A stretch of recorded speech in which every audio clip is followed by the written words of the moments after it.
मुख्यमंत्री आदरणीय योगी आदित्यनाथ जी को बहुत बहुत प्रणाम करती हूँ। सभी विद्वत जन को जो मंच पर उपस्थित है प्रणाम करती हूँ और यहाँ से प्रारंभ करती हूँ कि नीति नियम और नैतिकता का मर्म सियासत करता है। नीति नियम और नैतिकता का मर्म सियासत में होता, राम सरीखा राजा हो तो धर्म सियासत में होता। राम सरीखा राजा हो तो धर्म सियासत में होता।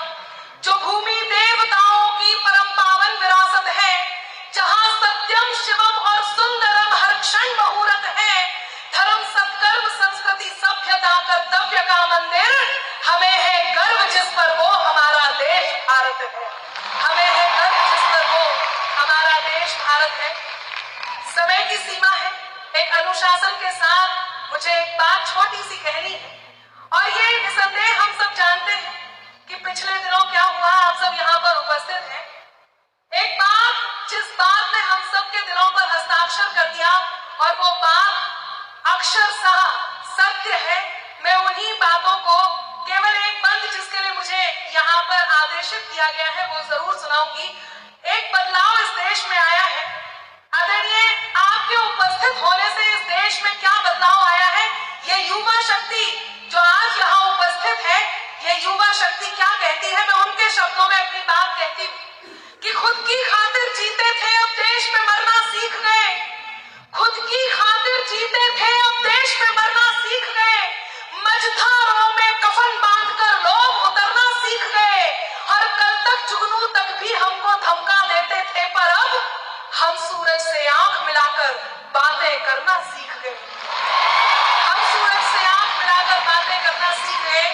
आदरणीय अवधेश जी का मैं बहुत धन्यवाद करती हूँ कि उन्होंने मुझे ये कीमती समय दिया जिसमें मैं अपनी बात कर सकती हूँ। केवल 4 पंक्तियां कहकर के मैं अपना स्थान लूंगी और पंक्तियां निवेदित करती हूँ। सुनिएगा कि पिछले दिनों आप सबने देखा होगा एक प्रश्न आया था।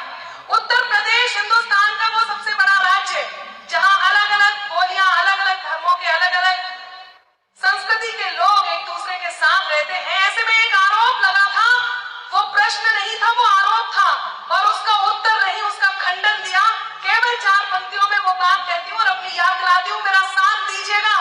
मैं काशी में कविता पढ़ रही हूँ और वो बात कहती हूँ कि जौनजे काबा काबा लगे चिल्लावे, जौनजे बुंदेलखंड एक ऐसा हिस्सा जो उत्तर प्रदेश का हिस्सा छूट गया था, उस बुंदेलखंड से आती हूँ और वहीं से बात कहती हूँ कि जौनजे काबा काबा लगे चिल्लावे, होने इते हम आए बतावे, इते नैया कछु दिखावा, इते नैया कछु दिखावा। काहे के यूपी में बाबा है, यूपी में बाबा, यूपी में बाबा है, यूपी में बाबा।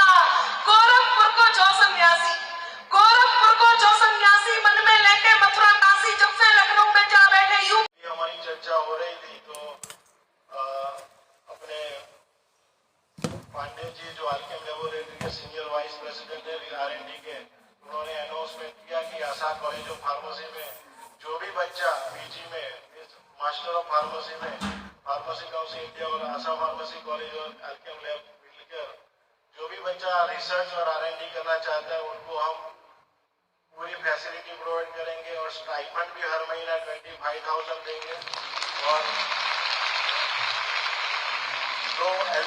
दो HPLC जो 50-50 लाख के हैं वो भी उन्होंने कल अनाउंस किया कि वो हम आशा कॉलेज ऑफ फार्मेसी में देंगे।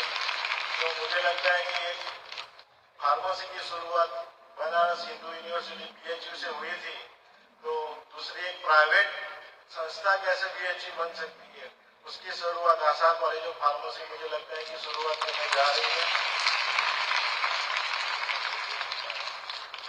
तो पूर्वांचल में आजादी के बाद ये पहला कॉन्फ्रेंस है जो फार्मासिस्ट इतने स्टूडेंट उपस्थित है और माननीय CM साहब योगी आदित्यनाथ जी भी आप उपस्थित हो, तो मुझे लगता है कि ये कॉन्फ्रेंस की शोभा हमारे फार्मासिस्ट के बीच में आके आपने बढ़ाई है और आने वाले समय में आपका इतना योगदान रहा तो मुझे लगता है कि उत्तर प्रदेश और पूरे इंडिया में नाम उत्तर प्रदेश के फार्मासिस्ट करेंगे और हमारे इंडिया का नाम पूरे वर्ल्ड में होगा और उसमें उत्तर प्रदेश का योगदान बहुत ही अच्छा रहेगा।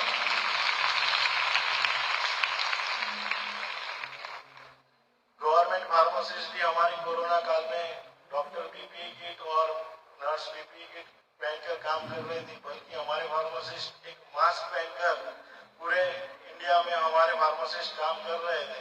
तो मुझे लगता है कि आने वाले समय में अगर गवर्नमेंट में फार्मासिस्ट का इम्पोर्टेंस बढ़ेगा तो हम बिल्कुल ही सपोर्ट करने के लिए रेडी है। वैक्सीनेशन में भी अभी हमें फार्मासिस्ट को ट्रेनिंग करने की शुरुआत कर दी है, क्योंकि इतने सारी वैक्सीन आ रही है, तो इतने पॉपुलेशन में तुरंत वैक्सीनेशन के लिए फार्मासिस्ट हमारे पूरे इंडिया में 25 लाख फार्मासिस्ट है।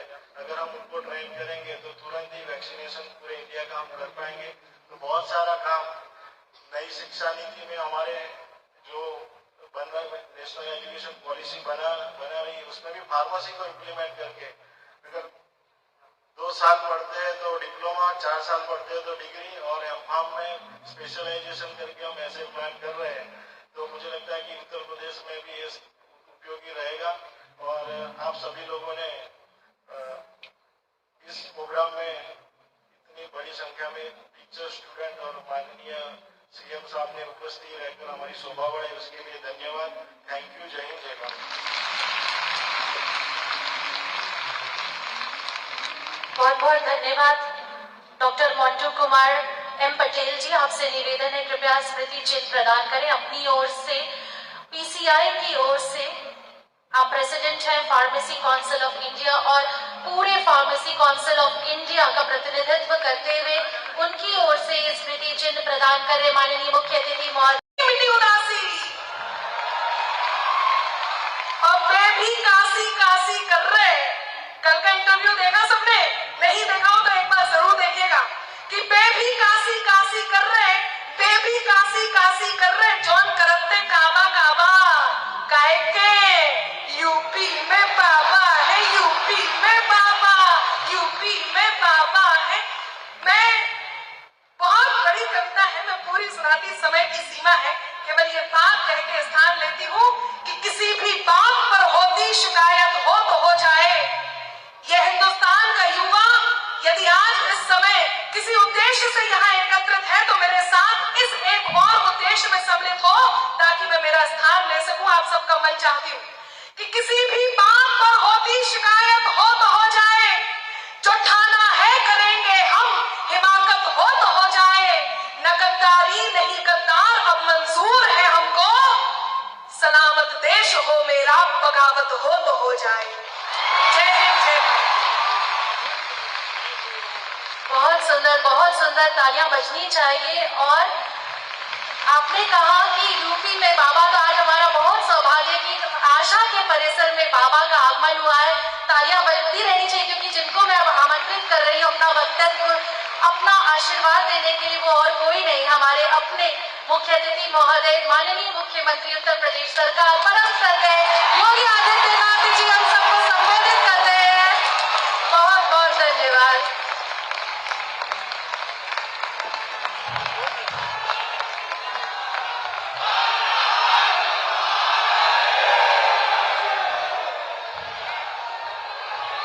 नमः पार्वती पतिये हर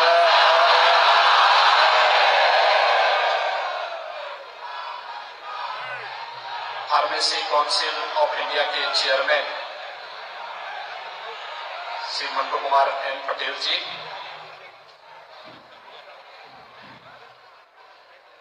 प्रदेश सरकार में मेरे सहयोगी मंत्री श्री अनिल राजभर जी, दयाशंकर मिश्रा दयालु जी, माननीय सांसद श्री बीपी सरोज जी, प्रदेश सरकार के पूर्व मंत्री और माननीय विधायक डॉक्टर नीलकंठ तिवारी जी, इस संस्था के चेयरमैन और हमारे लोकप्रिय विधायक डॉक्टर अवधेश सिंह जी, माननीय विधायक श्री सौरभ श्रीवास्तव जी, माननीय विधायक सुशील सिंह जी, माननीय विधायक टी राम जी,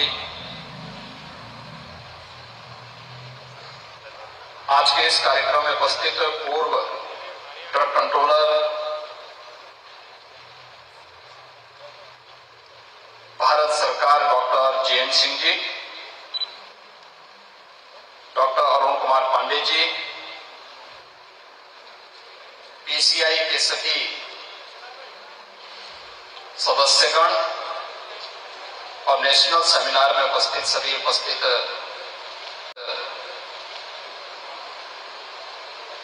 भाइयों बहनों, नौजवान साथियों,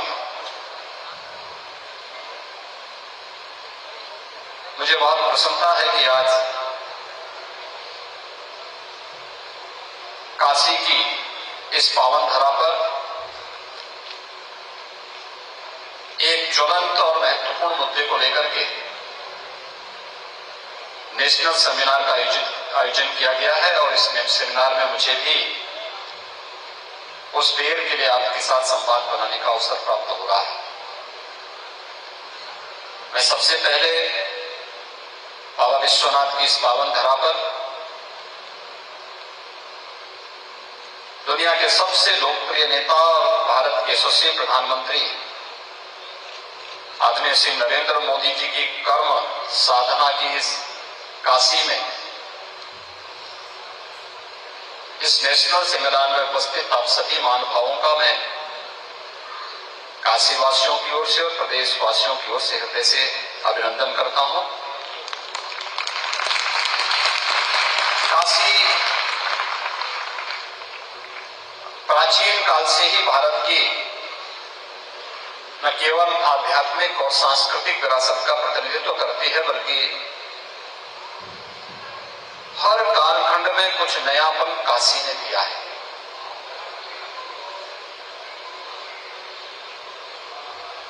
नए भारत में विरासत का सम्मान कैसे होना चाहिए, प्रधानमंत्री मोदी जी के नेतृत्व में काशी विश्वनाथ धाम उसका एक मूर्त रूप है। फार्मेसी के क्षेत्र में क्या संभावनाएं बन सकती हैं, काशी हिंदू विश्वविद्यालय मामना की कर्म साधना की वो स्थली है जिसने उस क्षेत्र में कार्य करने के लिए एक नई प्रेरणा आज से 100 वर्ष पहले दे दी थी। आजादी के बाद देश के अंदर इस क्षेत्र में कार्य करने की जो पार संभावनाएं थी, उन संभावनाओं को आगे बढ़ाने के लिए कम या ज्यादा प्रयास हुए ही है। लेकिन विगत 9 वर्षों में देश के अंदर अपार संभावना के इस क्षेत्र में बहुत कुछ नया हो रहा है। दुनिया के बाजार पर न केवल भारत की पकड़ मजबूत हो रही है, बल्कि भारत अपने आप में दुनिया का एक बहुत बड़ा मार्केट भी है। पूरी दुनिया की कुल आबादी का हर 5वां 6वां व्यक्ति भारत के अंदर निवास करता है। भारत ने अपनी ताकत का एहसास जब भी संकट के समय में मानवता रही है तब किया है। याद करिए, इस सदी की सबसे बड़ी महामारी कोरोना के दौरान दुनिया असमंजस में थी क्या होगा, लेकिन भारत के इस फील्ड में कार्य करने वाले जो हमारे साइंटिस्ट थे, उन लोगों ने प्रधानमंत्री मोदी जी का सानिध्य प्राप्त करते हुए जो कार्य प्रारंभ किया, उसका परिणाम था। याद करिए, जब कोरोना आया था तब पीपीई किट भी हमें बाहर से मंगानी पड़ती थी। कोई भी इक्विपमेंट भारत के अंदर नहीं बनता था, दवाइयां भी बाहर से मंगानी पड़ रही थी। लेकिन धीरे धीरे करके भारत की पकड़ इतनी मजबूत होती गई कि अगले ही कुछ 1.5-2 महीने के अंदर पीपीई किट से लेकर के और इसकी दवा बनाने और अंत में 9वें महीने पहुंचते पहुंचते वैक्सीन और दुनिया की सबसे प्रभावी वैक्सीन भी भारत ने बनाने में सफलता प्राप्त की। भारत अब तक 220 करोड़ वैक्सीन की डोजेस फ्री में अपने देश के नागरिकों को दे चुका है और दुनिया के 25 से अधिक देशों को मैत्री के रूप में वैक्सीन की आपूर्ति भी कर चुका है और भारत का वैक्सीन सबसे प्रभावी वैक्सीन है। ये भारत की प्रतिभा को जब भी उचित मंच मिला है उसने इस फील्ड में बेहतरीन करने का कार्य किया है और फार्मा का फील्ड बहुत विस्तृत है, बहुत बड़ा है। क्वालिटी का ध्यान रखते हुए हम समयबद्ध तरीके से अगर कार्य करना प्रारंभ करेंगे तो भारत के साथ साथ दुनिया की मार्केट पर भारत का कब्जा हो सकता है। हमें इस दिशा में प्रयास करने होंगे। यद्यपि अच्छे प्रयास हुए हैं दुनिया के अंदर फार्मा के क्षेत्र में, जो नए रिसर्च हुए हैं, पेटेंट हुए हैं, उस पर भारत ने बेहतरीन किया है। लेकिन फार्मा के क्षेत्र में आज भी हम लोगों को, संस्थाओं को ही इस स्तर पर प्रयास करने पड़ेंगे।